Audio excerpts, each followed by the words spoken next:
फैलाया जा रहा है। शमून कासमी जी, शमून कासमी जी, आप वो कह रहे हैं कि देखिए हमारे धार्मिक स्थल हैं, हाँ, हमसे तो सलाह, आप रुक जाइए, हमसे तो सलाह लेनी चाहिए और उस हिसाब से कार्रवाई होनी चाहिए। वहाँ पुलिस ने भी तो लाठीचार्ज किया है। मैं सबसे पहले तो हल्द्वानी के शांति प्रिय लोगों से अपील करना चाहता हूं कि आप कृपया शांति बनाए रखें और आदरणीय मुख्यमंत्री श्री पुष्कर सिंह धामी जी बहुत निष्पक्ष हैं। सबका साथ, सबका विकास, सबका विश्वास और सबका प्रयास, जो माननीय प्रधानमंत्री जी का नारा है, आज वो गारंटी है। वहाँ कोई भेदभाव नहीं है। अगर कच्चे मकान गरीब हिंदुओं के बनते हैं तो गरीब मुसलमानों के भी बनते हैं। आयुष्मान कार्ड अगर गरीब हिंदुओं को मिलता है तो गरीब मुसलमान को भी मिलता है।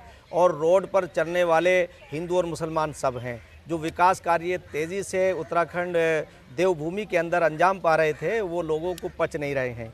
मैं धामी जी के बारे में ये बात कह सकता हूँ कि वो एक ऐसे मुख्यमंत्री हैं कि उन्होंने सबसे पहले जो पसमानदा गरीब मुसलमान हैं, गरीब मुसलमानों के बच्चे मदरसों में पढ़ते हैं, हम उनके नेतृत्व में एनसीईआरटी का कोर्स हमने पाठ्यक्रम को लागू करके हम उन्हें इंजीनियर और डॉक्टर बनाएंगे, उन्हें आईएएस और आईपीएस बनाएंगे। और उसका नतीजा फिर आगे चल कर के ये होगा कि ये जो लोग उनका इस्तेमाल करते हैं, जैसे कि आज उसका इस्तेमाल किया गया, वो मदरसा बोर्ड के अंदर जिसे आप कह रहे हैं वो रजिस्टर्ड नहीं है, हमारे रिकॉर्ड में नहीं है। और मैं एक बात ये कहना चाहता हूँ वहाँ के लोगों से कि क्या उन्हें ये संवाद का रास्ता नहीं इख्तियार करना चाहिए था?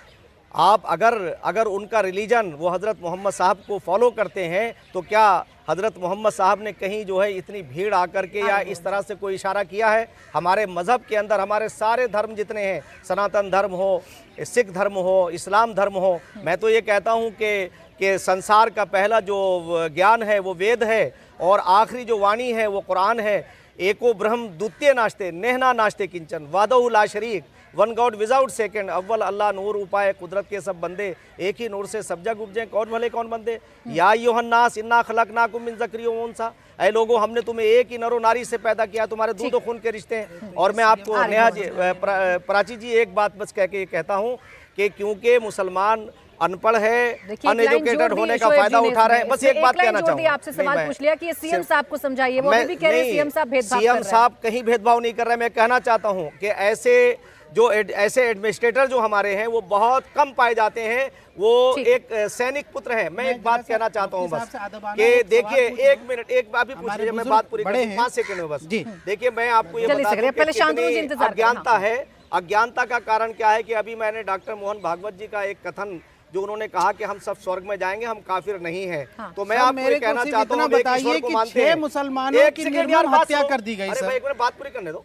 तो मैंने ये कहा कि हजरत मोहम्मद तो ये क्या जायज ठहराएंगे आप? अमल है कि मन काला ला इलाहा इल्लल्लाह फदखलल जन्नह। सर, हत्या किसने की? जन्नत में जाएंगे। शोएब जमील जी, हत्या किसने की? ये आप जो बरगलाने की कोशिश कर रहे हैं ना, आप जो बरगलाने की कोशिश कर रहे हैं, परिवारों को संतान, आप जो बरगलाने की कोशिश कर रहे हैं ना शोएब जमील जी, वहाँ किसी ने हत्या नहीं की है, वहाँ किसी ने हत्या नहीं की है शोएब जमील जी। आप बरगलाने की कोशिश कर रहे हैं, आप बरगलाने की कोशिश कर रहे हैं। और ये हिंदू मुसलमान में मत डालिए इस बात को, हिंदू मुसलमान में मत डालिए इस बात को। ये करके तो देश का आपने ये हाल कर दिया है। आप सवाल नहीं पूछेंगे? बिल्कुल पूछेंगे और पूछे जा रहे हैं सवाल, लेकिन उसे हिंदू मुसलमान मत करिए।